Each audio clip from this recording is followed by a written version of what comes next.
আসসালামু আলাইকুম, আপনাদের স্বাগত জানাচ্ছি গারে সুর হিজরতের আসল ইতিহাস। এখন আমি রুহান আপনাদেরকে জানাবো। এই পাহাড়টি দেখতেছেন, যেখানে আমাদের নবী 3 দিন হিজরত করে।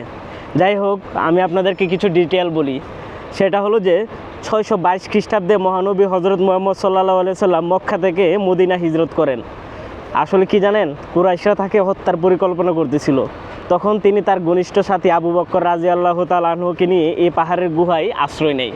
আমরা যদি একটু জুম করে দেখাই আপনাদেরকে, এই যে দেখুন, তারা 3 দিন টানা 3 রাত অবস্থান করেন।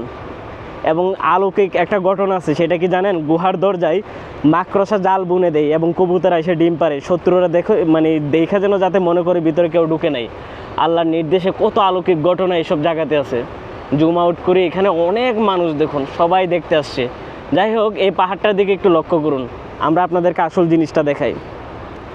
কুরআনের সূরা আত-তাওবায় আল্লাহ তাআলা বলেন, লা তাহজান ইন্নাল্লাহা মা'ানা, ভয় করো না, আল্লাহ তোমাদের সঙ্গে আছে। এই আয়াতটা কিন্তু এই ঘটনার সময়। মাশাআল্লাহ মাশাআল্লাহ, আল্লাহু আকবার।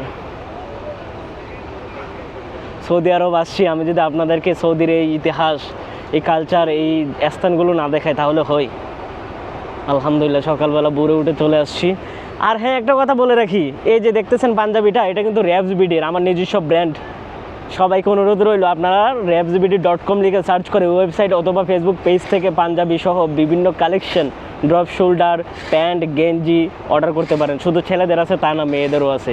এই অসাধারণ পাঞ্জাবিটা কেমন লাগতেছে জানাবেন। অথবা ভৈরব নরসিংদীর আশেপাশে কেউ হয়ে থাকলে ব্রাহ্মণবাড়ি, আশুগঞ্জ, আমাদের ভৈরব বাজারে এসে আমার শোরুম ভিজিট করতে পারেন। নদী বাংলা সেন্টার পয়েন্ট, আমি আবারও বলতেছি, নদী বাংলা সেন্টার পয়েন্ট, 2য় তলা, 14 নম্বর শপ। আমরা আপনাদেরকে পাহাড়ের দিকে ক্যামেরাটি একটু ঘুরাই। এটার উচ্চতা প্রায় 750 থেকে 760 মিটার। মসজিদুল হারাম থেকে 4 থেকে 5 কিলোমিটার দূরে। উপরে উঠতে প্রায় 2 ঘন্টার মতো সময় লাগে। রাস্তা খাড়া, এখানে ভোরবেলা আসলে কিন্তু উপরে উঠা যাবে। গুহা খুব ছোট, 2-3 জনেরই বসতে পারে গুহার ভিতরে। এখানে যাওয়া কিন্তু ফরজ না, ঐতিহাসিক স্থান হিসেবে মানুষে যায়। চারিদিকে দেখুন, ইসলামের ইতিহাসের সবচেয়ে গুরুত্বপূর্ণ মুহূর্তগুলোর একটি কিন্তু এখানে ঘটছে। একটা জিনিস আপনাদেরকে বলি, শত্রুরা কিন্তু ভেতরে তাকাতো, ইতিহাস বদলে যেত যদি ভিতরে চাইতো আর কি। আমাদের নবী যখন এখানে আশ্রয় নিয়েছিল, তখন কবুতর ডিম পেড়ে মাকড়সার জাল বানায় দেয়। আলহামদুলিল্লাহ, আজও মানুষ এখানে বিশ্বাস নিয়ে কিন্তু উপরে উঠে। এখান থেকে ইসলামের নতুন অধ্যায় শুরু হয়। এই পাহাড়ি প্রমাণ করে আল্লাহর পরিকল্পনা সবচেয়ে ঊর্ধ্বে। হিজরতের ঘটনা কিন্তু ইসলামের ক্যালেন্ডারের সূচনা। আহা হা, এই সে গারে সুর।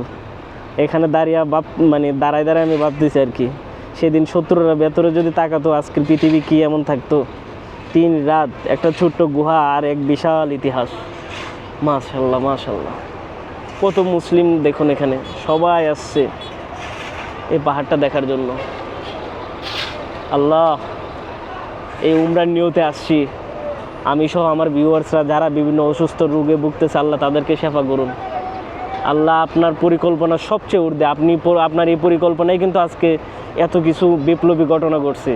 এই পাহাড়ে দেখেন, একটা জিনিস ভাবেন, যেখানে হলো যে আমাদের নবী 3 দিন হিজরত করেন, যেখানে হলো যে মাকড়সা জাল বোনাই দিয়ে কবুতরে ডিম পাড়াইতে পারে। আল্লাহর পরিকল্পনা কত সুন্দর। তো অনেকে আমাকে মেসেজ করছে, অনেকের স্ত্রী, অনেকের ছেলে মেয়ে, অনেকের ভাই বোন অসুস্থ। আল্লাহ, আপনি জানি না কী পরিকল্পনা করছেন, তারপরেও আমি আপনার কাছে আর্জি রাখি, যারা আমার ভিউয়ার্স, আমার আত্মীয় স্বজন আমার কাছে দোয়া চাইছে, বিশেষ করে দর্শক শ্রেণী, তাদের মনের বাসনা পূরণ করুন। তাদের পরিবারের কেউ অসুস্থ থাকলে দয়া করে সুস্থ করে দেন। এমনও লোকজন আছে যারা কিনা 4 বছর 5 বছর রোগে ভুগতেছে, আল্লাহ শেফা করুন।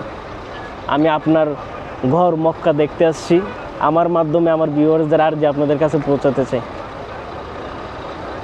মাশাআল্লাহ।